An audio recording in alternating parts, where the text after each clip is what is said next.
Human population now dominates most of Earth's ecosystems. This dominance has led to mass extinctions and the collapse of countless species. The causes include habitat destruction, the spread of invasive species, overhunting, and climate change. Since 1970, the populations of mammals, birds, fish, amphibians, and reptiles have declined by an average of 68%. That means more than half of wild species have vanished in less than 50 years. Currently, over 32,000 species, about 27% of all known life forms, face a high risk of extinction.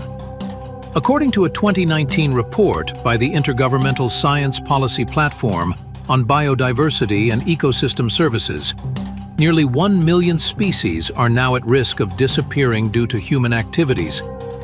Today, human impact on the surface of the planet is significant.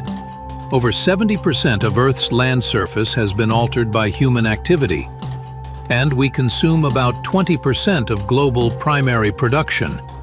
Since the beginning of the Industrial Revolution, carbon dioxide levels in the atmosphere have increased by around 30%. The long-term consequences of this ongoing biotic crisis could last for at least 5 million years.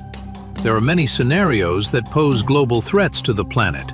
From a human perspective, these can be divided into two categories: risks that are survivable and risks that could lead to human extinction. The most dangerous extinction-level threats are often caused by humanity itself. These include climate change, misuse of nanotechnology, nuclear war, conflict with superintelligent AI, genetically engineered pandemics, and physics experiments gone wrong. Natural disasters can also cause extinction, including pandemics, asteroid or comet impacts, and the collapse of essential resources. Even an alien invasion, though unlikely, is not considered entirely impossible. If humanity were to disappear, the structures we've built would slowly decay. The estimated half-life of Earth's largest human-made constructions is about 1,000 years. The last remaining signs of our existence would likely be open pits, landfills, highways, canals, and dams. Some stone monuments, like the Pyramids of Giza or Mount Rushmore, could endure for thousands of years after us.